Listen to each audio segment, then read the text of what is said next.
Existe uma expressão que diz que são nos momentos de dificuldade que procuramos alternativas para superar os obstáculos. Os profissionais buscam novas colocações, até porque o seu mercado está meio estagnado, e as empresas procuram novos clientes, novos mercados, novos produtos e serviços para aumentar o seu portfólio. Pensando nisso, hoje no programa Talentos em Foco, nós vamos falar sobre o tema o mercado de comércio exterior. Confira.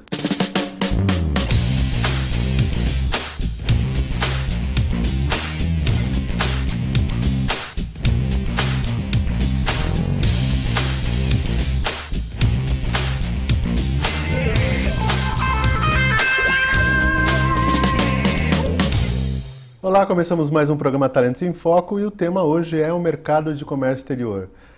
Falando em Baixada Santista, em Litoral Paulista, a nossa região é uma das mais fortes nesse sentido, até no nível de América Latina, América do Sul. E eu trouxe para conversar sobre esse assunto um empresário dessa área, que é o Fabrício Paulela. Tudo bem, Fabrício? Tudo bom, Paulo. Prazer estar aqui. Também um prazer. Eu já vou começar perguntando para você o seguinte, o que abrange, eu sei que é muita coisa, né? Mas o que abrange o comércio exterior? Bom, o comércio exterior basicamente, vocês começam com duas empresas querendo fazer uma troca, né? Então, normalmente um importador e um exportador, né? O Brasil tem uma vocação muito grande na exportação de commodities, petróleo, enfim, e importa também produtos acabados, produtos manufaturados, na verdade. E aí, quer dizer, para um importador entregar essa mercadoria para o exportador, o exportador entregar para o importador essa mercadoria, existe o meio, existe a logística toda, a logística internacional, que é a área que a minha empresa atua. Dentro dessa operação de logística internacional, você tem várias empresas atuando, né? Você tem, por exemplo, as empresas que transportam efetivamente as mercadorias, né? Que, vamos supor, numa operação simples, você está falando de um transporte do exportador até o porto, o aeroporto ou até a fronteira. Um exemplo aí, vamos dizer, se você pega um país, sei lá, os Estados Unidos ou Isso. Argentina, que está mais próximo aqui. Isso, por exemplo. O exportador de lá, que está tirando o produto do país dele, ele é um exportador que está colocando o produto para fora do país, né? Exatamente. Aí ele tem o transporte, né, da sua planta até o porto ou aeroporto. Vamos falar de porto, que é o grande mote aqui, que é o mote aqui em Santos. Ele manda a sua carga de caminhão, muitas vezes, que é o mais usado, né, o modal mais usado, de caminhão até o porto. Do porto, a mercadoria é desembaraçada na exportação e é transportada via marítima, né, por um navio até o porto de Santos. Aqui a mercadoria é desembaraçada e depois é entregue por uma mesma transportadora até o importador. Pensando só deixa eu interromper você. Esse negócio do desembaraçar significa a documentação para que o produto saia do país e desembaraçar na chegada. Exatamente. Também é o mesmo raciocínio. E quando se desembaraça, nesse caso de chegar, é a chamada nacionalização do produto. Isso, ele passa de um produto estrangeiro, vamos dizer assim, para ser um produto nacionalizado, é isso? Exatamente, é isso mesmo, é esse mesmo termo. Então você tem, o que eu comentei agora é a logística. Aí tem toda a parte documental dessa transação, que são necessárias para você fazer o desembaraço aduaneiro, a nacionalização das mercadorias. Sim. Então a minha empresa, por exemplo, ela atua muito nesse gerenciamento dessa operação, mais do que no transporte efetivamente. Por exemplo, é uma característica da Indaiá não ter ativos, quer dizer, eu não tenho transporte, eu não tenho os armazéns, os portos que a gente usa os portos privados, né, os terminais de contêineres que existem em Santos, por exemplo, mas a gente atua no gerenciamento total dessa operação, atuando no desembaraço também, quer dizer, cuidando de toda a documentação. E aí, por exemplo, você tem uma série de coisas que acontecem nessa troca, quer dizer, existem acordos bilaterais entre países, existem documentações, licenças de importação, anuências que, por exemplo, um produto importado aqui no Brasil precisa passar não só pela Receita Federal, mas às vezes você tem Anvisa, Ministério da Agricultura. Então existe vamos dizer, uma gama de atividades que fazem parte dessa operação toda de logística, né, que a gente chama de logística internacional. Então, vamos dizer, o comércio exterior, nesse sentido, você tem as duas partes. Você tem a parte do transporte, da logística, e a parte documental dessa transação. Quando uma empresa chega assim para você, Fabrício, olha, eu tenho um produto que eu estou trazendo de um outro país. Eu posso chegar para você e falar assim, olha, o produto é esse, eu já negociei, já tenho um valor com ele. Você faz todo o processo para mim. Basicamente é isso mesmo. Quer dizer, quando você fala em gerenciar, você providencia transporte, se for o caso, né? Desde a saída lá do outro país para chegar aqui, se for o caso, né? Exatamente. Então, por exemplo, a gente analisa a classificação fiscal dessa mercadoria que ele está comprando ou vendendo e quais são as exigências, tanto na exportação do Brasil para lá ou da importação. Normalmente há muito mais exigência na importação, por exemplo, se é um produto controlado às vezes. Então a gente analisa isso tudo, faz todo esse trâmite de registro desse importador, se ele não tem registro na Receita Federal e instrui essa empresa para fazer toda essa operação. E aí subcontrata os serviços, quer dizer, de transporte, de armazenamento, às vezes quando é necessário fazer um armazenamento. Às vezes, por exemplo, o importador aqui ele não tem infraestrutura para receber essa mercadoria num container, então a gente tem que desovar esse container e entregar a mercadoria solta, como a gente diz. Então, toda essa gama de serviços a gente acaba na Indaiá fazendo. Mas, vamos dizer, basicamente para as pessoas entenderem o que é necessário. É necessário ter uma logística para a coisa acontecer, o transporte efetivamente, e a questão documental e vamos dizer, aduaneira, né? É a questão de prazos e tal, até em relação às necessidades do cliente aqui, mais ou menos assim. Um cliente ele vai importar produtos, por exemplo, perfumes e tal, para o Dia das Mães, se o produto chegar depois do Dia das Mães. Exato, então, aí tem toda a questão, vamos dizer, competitiva do negócio daquela empresa exportadora ou importadora, quer dizer, os prazos, vamos dizer, o tipo de serviço ao cliente que ele presta, por exemplo, com o rastreamento dessa operação como um todo. Então, não só prometer um dia para que essa mercadoria vá chegar, existe todo o acompanhamento que é feito com a tecnologia da informação, que é uma coisa que a gente investe bastante também, quer dizer, então, quando você fala de comércio exterior, pode parecer simples, né, simplesmente um transporte e a parte documental, não, mas tem um gerenciamento todo que é feito de informação, a necessidade de se cumprir prazos, porque hoje cada vez mais eles são menores, né? O tipo de produto e a qualidade do transporte disso para que não está em avaria. Exatamente. Pode ter uma avaria e ser coberta essa avaria, mas o produto não chega para o cliente e ele não vai conseguir vender esse produto ou usar na produção dele. Exatamente. Não adianta ter o reembolso do que eu estou gastando. Eu não vou conseguir faturar porque o produto não chegou. Sem dúvida. Então, toda essa é uma coisa muito complexa, envolve prazos muito grandes e envolve valores muito grandes, né? Até porque vocês precisam estar muito atentos a toda a parte burocrática, porque alguns erros geram multas até no processo, né? Exatamente. Quando fala assim, a gente fala, normalmente comércio exterior, as pessoas que não atuam na área ligam muito à questão de, eu comprei, sei lá, vamos supor, um produto manufaturado num site de compras, por exemplo. Mas no caso da Indaiá, nosso perfil de clientes são multinacionais que importam matéria-prima, exportam produtos, às vezes até as matérias-primas que eles produzem aqui, mas exportam produtos acabados. Então, quando você fala numa cadeia de abastecimento de uma indústria, por exemplo, automotiva, no segmento automotivo, você tem aí prazos apertadíssimos, quer dizer, você pode parar uma linha de produção se a mercadoria não chegar. Então você fala de peças, você fala de, por exemplo, airbags para um carro, você fala de, por exemplo, ingredientes ativos para um produto, para um defensivo agrícola, por exemplo, que são mercadorias de alto valor, quer dizer, então às vezes você tem um container de $1 milhão, $1,5 milhão, então se você não tem, vamos dizer, uma logística adequada e principalmente uma observação dos prazos e uma preparação da parte documental e do desembaraço também, se isso não é feito com muita preparação, com muita competência, você pode comprometer, são valores altíssimos que você acaba comprometendo o negócio dessa empresa, do teu cliente. Se a gente pensar em alguns exemplos de negócio aí que estão envolvendo nesse processo, além do seu que é o gerenciador, porque tem gente que é só o despachante aduaneiro, faz só o desembaraço exatamente. E tal. Mas vamos pegar você faz todo o gerenciamento do processo. Tem o gerenciamento do processo, tem a transportadora, por exemplo, que também vai fazer aqui dentro, ou o armador, que é o que transporta, é o dono do navio, por exemplo, né?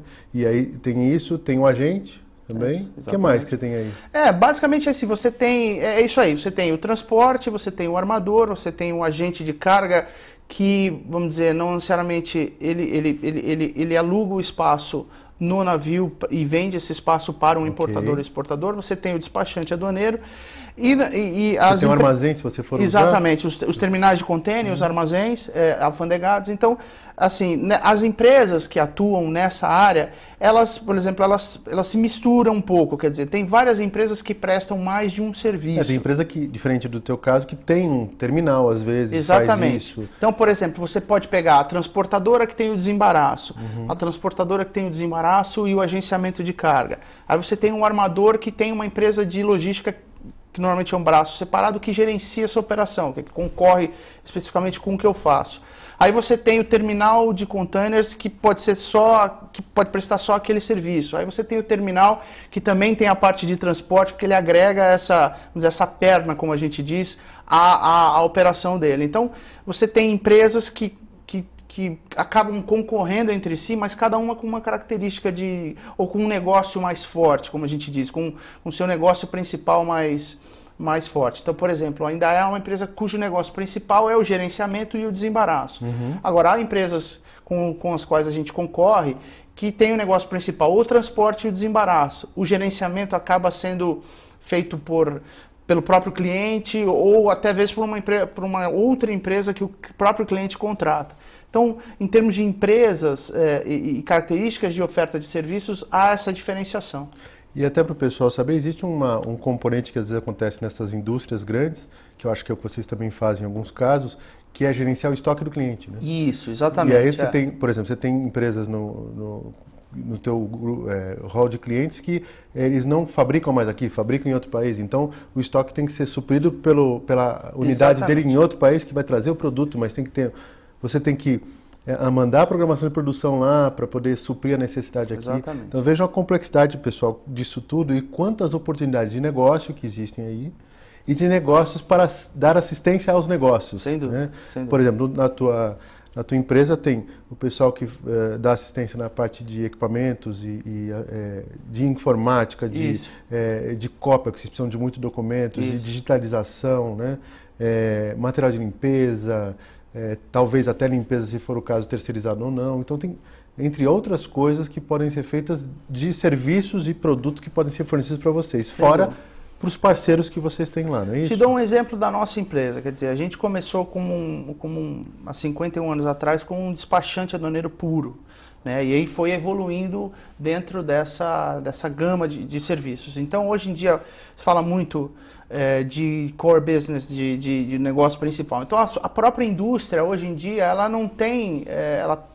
existe uma movimentação dela focar sempre no seu negócio principal. E, por exemplo, uma indústria química, o negócio principal dela não é ter uma área de comércio exterior e gerenciar comércio exterior. Ela, obviamente, tem uma área de inteligência, tem uma área regulatória, que é muito importante para a questão do comércio exterior, mas a parte operacional, ela acaba transferindo para uma empresa como a nossa, que investe nisso, né? Que tem muito, que é o nosso negócio principal e que acaba investindo em tecnologia, como você falou, em conhecimento, legislação, que é muito complexo. Em como melhor gerenciar essa operação. Então, essa é uma oportunidade que a gente procura buscar. Quer dizer, obviamente você tem indústrias que têm ou não, são maiores, menores, que acabam tendo o seu próprio departamento de comércio exterior, de logística, enfim, mas via de regra é uma tendência e é onde a gente acabou se especializando, que é procurar fazer isso para eles, né? E obviamente procurar fazer de uma maneira melhor do que eles fariam. Esse é o grande mote. Houve uma transição, assim, década de 90 para 2000 e pouco, dessa mudança do core business da sua empresa, que eu me lembro que na época a empresa tinha 30 e poucos funcionários. Isso. E hoje ela está com quantos funcionários? 320. Então, não é pela quantidade de funcionários, é pela toda a estrutura que se criou para a necessidade desses funcionários estarem atuando na empresa. Que até ali existia um mote de atuação, hoje existe esse foco de atuação. Exatamente. Que é foco, não saiu do foco. Exatamente. Mas ampliou, porque também o que poderia acontecer se não fizesse isso é que a empresa ia sucumbir. Exato. Como algumas fizeram. Exatamente, né? Exatamente. E você, por exemplo, nós tivemos uma decisão de ir aonde o cliente está. Então, por exemplo, a gente tem clientes que operam não só aqui na região, em São Paulo, na região sudeste, por exemplo, operam no nordeste, operam no sul do país. Então, o que a gente fez? A gente foi atrás desse cliente. Então, para ele é conveniente centralizar o relacionamento com um único prestador de serviço. eu sou capaz vamos dizer, aglutinar e de consolidar todas as informações, especialmente sobre esse rastreamento de tudo que está acontecendo. Aí ele quer ver num local só o que está acontecendo com todas as operações dele no Brasil inteiro. Então a gente acabou indo para esses locais, né? Obviamente que hoje o mercado é muito competitivo de serviços, né? Então, como eu falei, existem várias empresas que prestam vários tipos de serviço. Então, a gente acaba tendo uma pressão pela eficiência e pela competitividade até de preço daquilo que a gente faz é muito grande. Mas esse crescimento vem justamente de você ir atrás do cliente, quer dizer, de buscar servi-lo cada vez melhor e de uma forma cada vez mais abrangente. Ok, vamos fazer um intervalo e aí na volta a gente fala sobre o perfil do profissional que trabalha na sua empresa, ok? Assista agora a dica do consultor, o intervalo e voltamos em seguida. Até mais.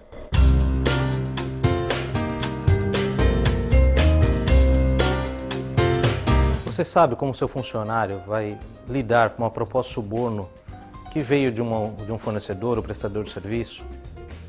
Você sabe como seu funcionário vai lidar com um convite de um colega para desviar mercadorias ou matéria-prima da empresa? Você sabe como seu funcionário ele vai lidar com a situação de um superior pedindo para ele manipular resultados da área dele em busca de um bônus maior? Ou mesmo como ele vai lidar observando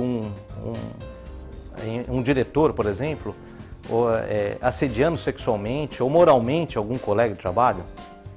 O fato é que a organização ela não consegue blindar 100% seus profissionais dessas situações. Cabe a ela, então, buscar entender como que esse profissional ele vai lidar com isso. Não é possível medir a ética da pessoa, mas sim é possível medir a resiliência dela quando ela lida com uma situação dessa. Ou seja, quanto que ela resiste a essas pressões e como que ela lida ou como que ela vai tratar isso. Existe uma ferramenta chamada PIR, Potencial de Integridade Resiliente, que ela objetiva exatamente medir esse potencial de resiliência que a pessoa tem nessas situações. Se você tiver interesse, acesse o nosso site e acesse o nosso webinar gratuitamente para conhecer melhor essa ferramenta. Lá você vai observar diversas formas e temas que tratamos nessa ferramenta e, além disso, o próprio relatório para você ter uma ideia de qual é a proposta dela. Muito obrigado e até lá.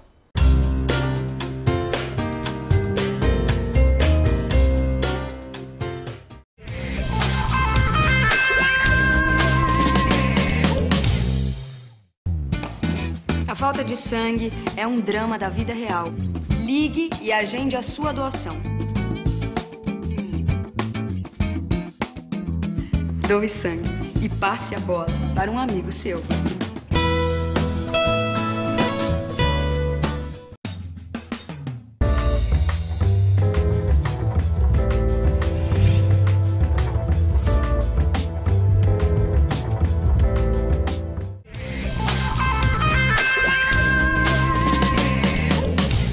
Voltamos com o programa Talentos em Foco. O tema é o mercado de comércio exterior. O Fabrício, você estava falando sobre a questão da atuação no comércio exterior, a atuação da sua empresa de uma forma bem abrangente no gerenciamento das ações do comércio exterior para as empresas. E aí a gente pensa assim, um profissional que trabalha na sua empresa, seja numa área de importação, exportação ou administrativa, ele tem que ter uma visão sistêmica, né? Sim. A gente costuma dizer, assim, como uma empresa de serviços, Paulo, o nosso principal ativo são as pessoas, né? E hoje, na verdade, você, mesmo na indústria, quer dizer, quem executa processos, quem toma decisões são as pessoas. Então, para o nosso sucesso, ele é fundamental, para o sucesso de qualquer empresa, é fundamental a gestão de pessoas e você ter gente boa. O perfil do profissional de comércio exterior, assim, naquilo que a gente faz, por exemplo, especialmente na parte de gerenciamento, de cumprimento de prazos e dessa pressão que a gente sofre por conta de valores altíssimos, é o perfil de resolvedor de problema. Quer dizer, aquele cara que precisa entender o contexto daquela operação e precisa buscar alternativas sempre.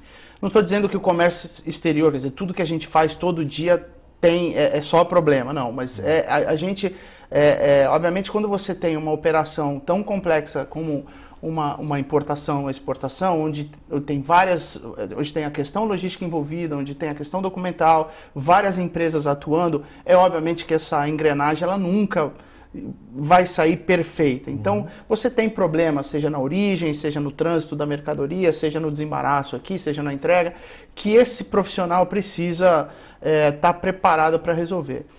Então, por exemplo, a gente procura, por exemplo, no nosso caso, e eu acho que uma grande parte das empresas hoje em dia, a formação das pessoas é muito importante.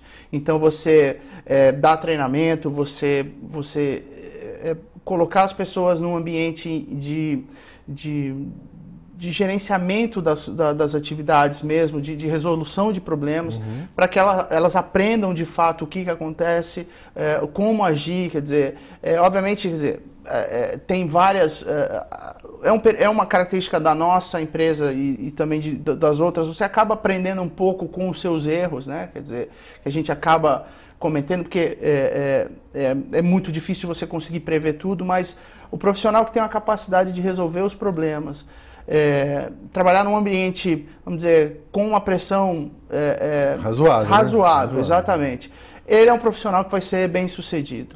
No caso, até, eu não sei se ainda existe, como é que funciona aí a busca de profissional? Você está mais preocupado hoje com a questão comportamental do que a técnica? Claro, quem está começando, muito não é um mais. Nível sênior, né? Sênior não, muito mais. A gente, por exemplo, na Indaiá sempre teve uma característica de formação, como eu disse. Porque vocês têm condição, no sentido de estrutural, para ensinar a exatamente, pessoa. Né? Exatamente. Quer dizer,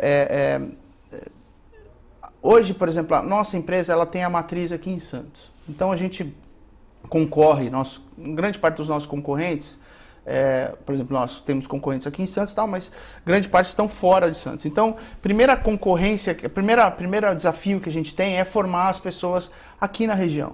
Quer dizer, e digo a escassez um pouco de mão de obra, porque se você vai para um mercado em São Paulo, enfim, há uma oferta de pessoas muito maior do que você tem aqui. Mesmo tendo faculdade de comércio exterior. Exatamente, mesmo tendo aqui, Santos é tradicional nisso também. O que a gente faz lá é tentar recrutar e formar no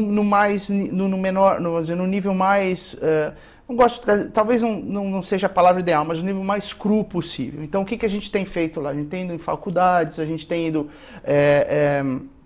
buscar os profissionais, fazer isso de uma forma mais proativa e pegar as pessoas dentro desse lado que você falou, selecionar, recrutar pelo lado comportamental, porque o lado técnico todo mundo acaba aprendendo. Quer dizer, obviamente a gente vai recrutar em faculdades de administração, de comércio exterior principalmente. Ou seja, você pega a base. Exatamente. Porque assim, é só para entender, né? Você não dá para pegar um cara que vai ser mecânico e não ter parte de mecânica. Exatamente. No caso de vocês, é possível até pegar alguém que não tenha conhecimento de administração para começar, mas ele tem que começar de uma forma muito baixa, no sentido de conhecimento, para chegar ao que vocês precisam. Exato. Vocês pegam alguém que já está fazendo um curso e vai dar algum respaldo técnico. Exatamente. Observação ainda tem consultor interno de exportação e de importação disponível para os funcionários e para o cliente. Né? Exatamente. Então isso também te dá um respaldo de investimento em pessoas assim. Exatamente. Então a gente procura promover internamente mais do que buscar tanto no mercado, quer dizer, obviamente essa primeira entrada aí, esses profissionais que a gente busca são profissionais diferenciados que a gente pode selecionar nesses níveis mais inferiores aí na organização, nas faculdades, mas depois quando a pessoa entra na Indaiá, ela tem uma oportunidade de crescer e é o que a gente faz, quer dizer, acaba dando essa oportunidade internamente. Obviamente tem até quanto mais alto na organização, mais difícil, mais lento fica esse crescimento. Mas, por exemplo, a gente o que a gente adora fazer lá é formar a gente e promover. Porque, vamos supor, o nosso negócio, ele às vezes até cresce independente da crise. Cresce pela quantidade de clientes novos que a gente pode conquistar durante um ano, por exemplo. Então, às vezes, por exemplo, você tem um país crescendo, sei lá, 1%, a empresa pode crescer 10%. Só que qual é o nosso desafio do crescimento? É você crescer, é você ter essa equipe, esse time crescendo na mesma velocidade. Então, é mais observação nível empresarial, né? Ela cresce, talvez, de faturamento e número de clientes, mas tem que crescer em estrutura de pessoas para poder atender. É a questão do limite, né? Eu atendo com essa quantidade um limite de pessoas, Exatamente. tem que contratar mais gente, que não é um pessoal barato em si, né? Exato. Em mão de obra, para poder crescer. Então, o pessoal assim, não, então, beleza, a empresa deve estar ótima. Tá, mas porque tem que administrar muito bem os custos, né? Exatamente. A gente... E é um desafio, voltando ao início da tua pergunta, a respeito do que o profissional precisa. Então, é difícil hoje você, inclusive, até às vezes administrar essa questão dessa nova geração, da ansiedade, da multifuncionalidade todo mundo eles têm uma capacidade de fazer várias coisas ao mesmo tempo, se insatisfazem muito rapidamente, se estão, por exemplo, há 2, 3 meses numa mesma função. Isso também é um desafio. Por isso que a gente precisa ter esse pipeline de pessoas boas para poder dar oportunidade, porque está todo mundo querendo crescer e hoje é uma característica desse pessoal, eles querem oportunidades sempre, né? Então, a gente, às vezes, e é um desafio porque, por outro lado, você tem um cliente que quer uma operação cada vez mais padronizada e sem volatilidade. Então, o cliente quer ser atendido pelaquela mesma pessoa, quanto mais tempo for possível. Cria proximidade. Qualquer mudança, ele às vezes reclama, poxa, aquela pessoa estava me atendendo, estava atendendo muito bem e tal. Eu falei, olha, eu sei, mas ou surgiu uma oportunidade, a gente precisava dar uma oportunidade para essa pessoa. Então, a gente fica quer dizer, o gestor fica meio nesse meio, né, da necessidade do profissional e a necessidade do cliente. Então, é um desafio, sim. É um desafio. Ok. Bom, necessidade muitas vezes de inglês ou de um espanhol. Exatamente. E às vezes é mais fácil você ter a pessoa conhecendo inglês para depois trabalhar a parte técnica, não é isso? Exatamente. Esse é um excelente ponto, Paulo. E eu fiz uma palestra há 2 semanas numa faculdade aqui e falei exatamente isso. Quer dizer, eu lembro que, por exemplo, no nosso caso de gerenciamento de operações, você constantemente vai falar em inglês com um fornecedor ou espanhol com um fornecedor, e vai falar espanhol muito provavelmente com o cliente do seu cliente na exportação, por exemplo. Então, a gente tinha no passado uma dificuldade muito grande de pegar profissionais com um inglês fluente, né? Isso mudou um pouco. Santos, aqui a região, já oferece uma mão de obra que tem um pouco mais de fluência no inglês hoje em dia, e no espanhol também. Mas ainda é um desafio, uma dificuldade que a gente tem aqui, comparado, por exemplo, a São Paulo, né? Então vai a dica aí para o pessoal. Exatamente. Então, por exemplo, há muitas pessoas que a gente pega na empresa que, vamos dizer, tem uma aspiração de trabalhar em São Paulo e tal, e eu já posso falar que São Paulo tem esse mercado lá, é um mercado que exige até muito mais uma língua do que existe aqui em Santos. Né? Ok, bom, eu agradeço a sua presença, nosso tempo terminou, eu falei para você que é rápido, falei para todo mundo, é rápido, mais rápido do que nós imaginamos. Do que né? pensa, né? Valeu pela contribuição, foi muito positivo, acho que o pessoal vai levar isso bastante. Lembre-se então, línguas, né? Inglês, espanhol, são condições básicas aí para você poder atuar na área, por exemplo, de comércio exterior. Beleza? Sucesso para você também e até a próxima.